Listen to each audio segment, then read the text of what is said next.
All right, what is going on, guys? So in today's video, I'm going to be unboxing and giving my first impressions on the base level iPad. And this was more of an interesting announcement because there wasn't much of an announcement at all. Apple didn't have an event where they talked about the new iPads, and this is more of a silent release. But things have changed compared to the older model iPad that I have over here, and I'm interested to see everything that they've changed. So without further ado, let's go ahead with the unboxing. But first, let's talk about today's sponsor, Nobody. So this is the new iPad, and as you can see, we have the 4 new colors: blue, kind of a pink, red, yellow, and then the silver is the one that I got. Once again, I'm kind of sad that we don't have the space gray anymore, but I guess for the target audience for this product, I guess the fun colors are what Apple is going for. Now, credit where credit is due, this was made in China, designed in California, but let's go ahead and get this unboxed. I definitely peeled out the wrong way. Who cares? Don't you love when Apple products don't want to come loose? And they do this on purpose too. There's the iPad. So hopefully I got silver. Yep, this is the silver, all right. Nice, so peel. Nice, so peel. And this is the base level iPad now. So I will have a dedicated comparison video in the upcoming weeks, but as you guys can see, definitely looks more modern with the blocky design here. This is the iPad Pro on my right, and this one I believe is 4 or even 5 years old at this point. As you can tell, it's using that new block design. So pretty nice that Apple's updating the base level iPads with the newer design here. Definitely makes it a lot easier to hold in the hand. Oh, you guys can see me. What's up? Anyway, let's see what else is in the box. So, of course, we have our documentation that no one really wants to read unless it's your first time owning an iPad, which is probably great. The stickers is what I was looking for, and they are humongous. That actually turned on pretty quick. That is because we now have the A15 processor, which is great for a lot of multitasking. We have our, I believe this is a 20-watt adapter, if I am not mistaken. Where was this made? Definitely made in China. And then we also have a braided loop of USB-C to USB-C. Let's talk about that for a second. So Apple decided to upgrade the base level iPads with the USB-C connector. On the previous one, we have a lightning cable. So it's nice to see that Apple is slowly transitioning over to USB-C. But the iPad is now on. It is upside down, but let's swipe up and see what we got. So I'm gonna go ahead and get this set up, and once I'm inside, we can do our basic mobile testing.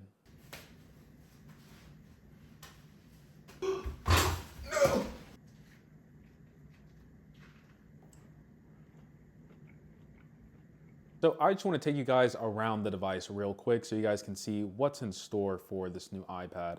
So once again, we have the newer design language from the other iPads trickling down to the base model. We have a new camera hump on the back, which is reminiscent of what is on the iPad Air. On the top here, we have Touch ID, which was on last generation as well, and 2 speakers firing upward. Moving on to the other side, we just have our connectors that will connect to the new Magic Folio keyboard, which is great.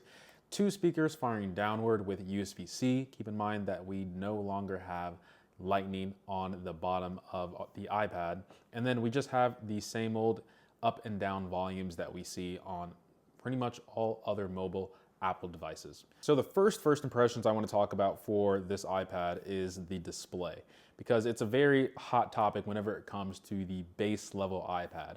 Now, always keep in mind, most people on my channel know this, target audience is the first thing you need to think about whenever a product is released. Is this product made for you or a different target audience? Now, the display on the iPad, coming from a tech enthusiast and looking at it in person, it's not the worst. It's actually a display that looks pretty good. Although when you start looking closer to it, you'll notice that the display itself is kind of recessed in compared to the actual full glass panel on the top. So it's not flush that you see on the iPad Air, the iPad Pro, or pretty much any other iPad out in the wild that is new.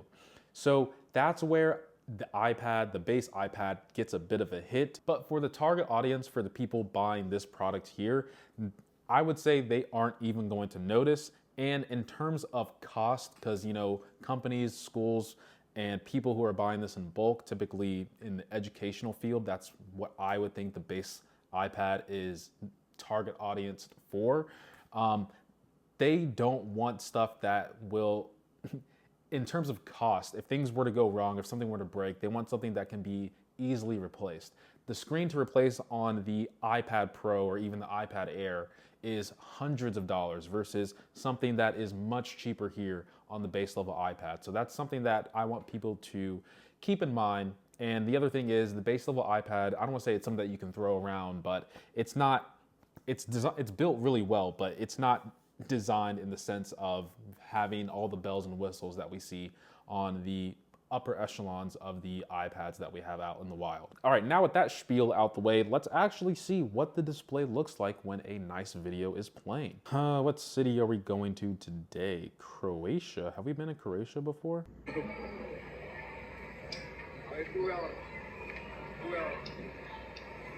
Hey.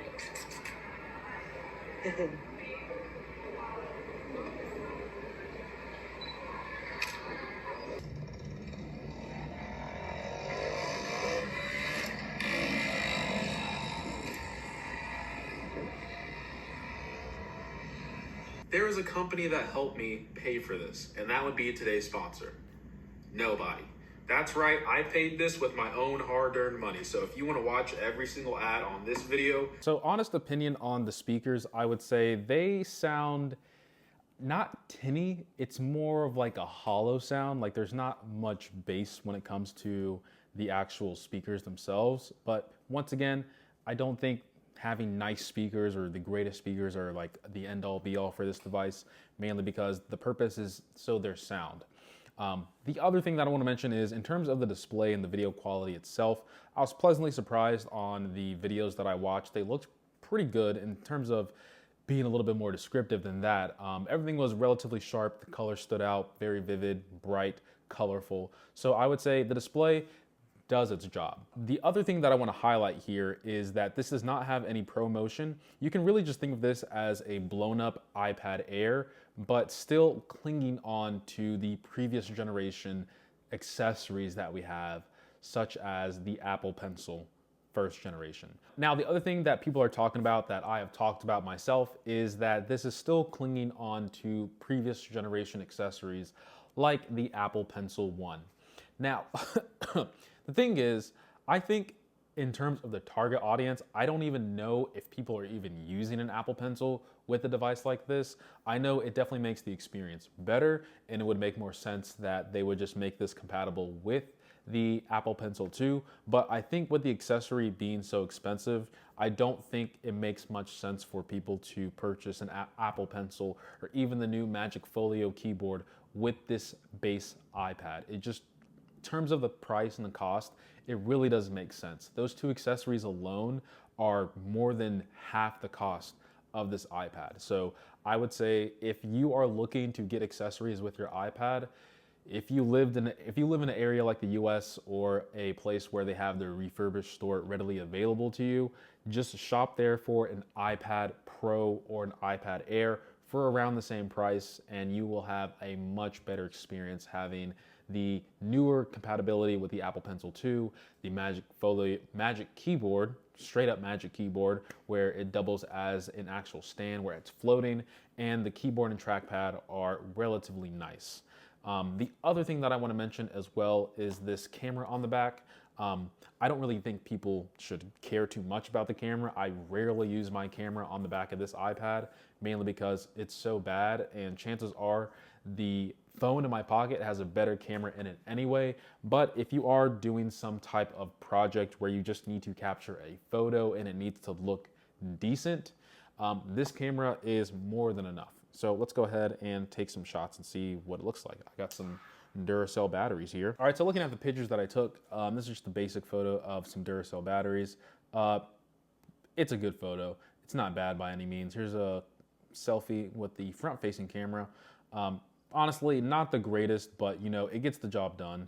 It's not supposed to be, super high quality. And then here, it's another good photo. It's decent, I would say. Nothing extraordinary. I think the camera on my smartphone is better than this, but you know, once again, if you're just trying to capture an image and see things that aren't, you know, super fuzzy, this camera is more than enough for the base level iPad.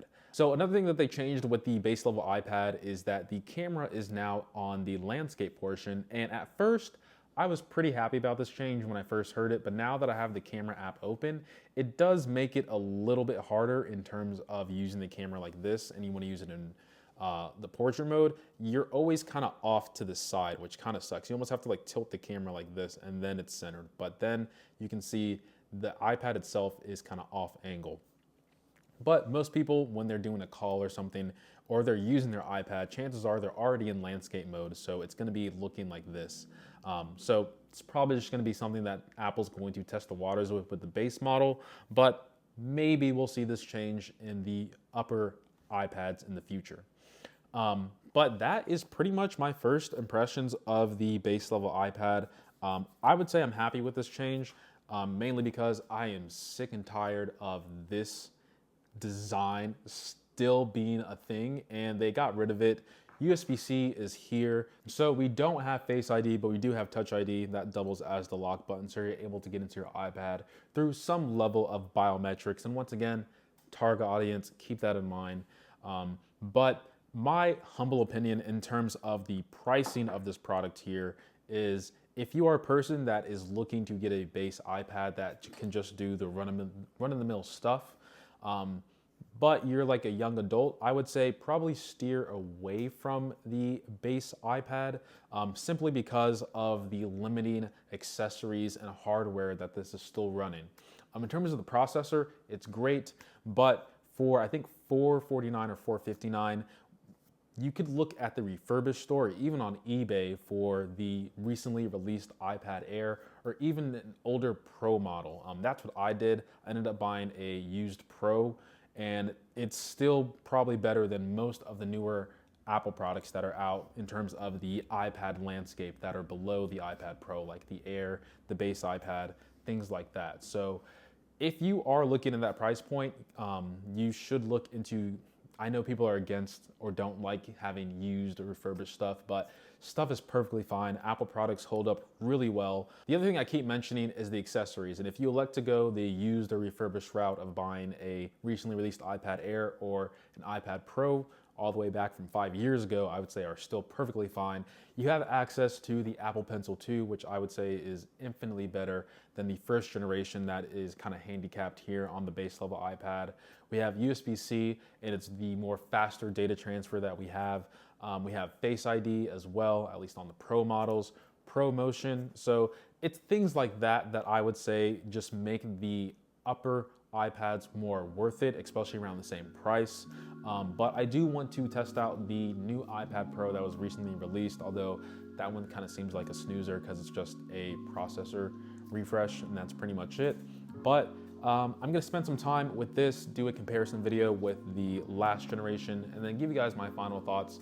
But let me know what you guys think about this first impressions honeymoon phase of the base level iPad. Do you like it? Do you hate it? Let me know down in the comments below. I appreciate every single sub, like, and comment. And as always, guys, much love. I actually like this. I mean, compared to this already, just the feel of it, it's great. It's great.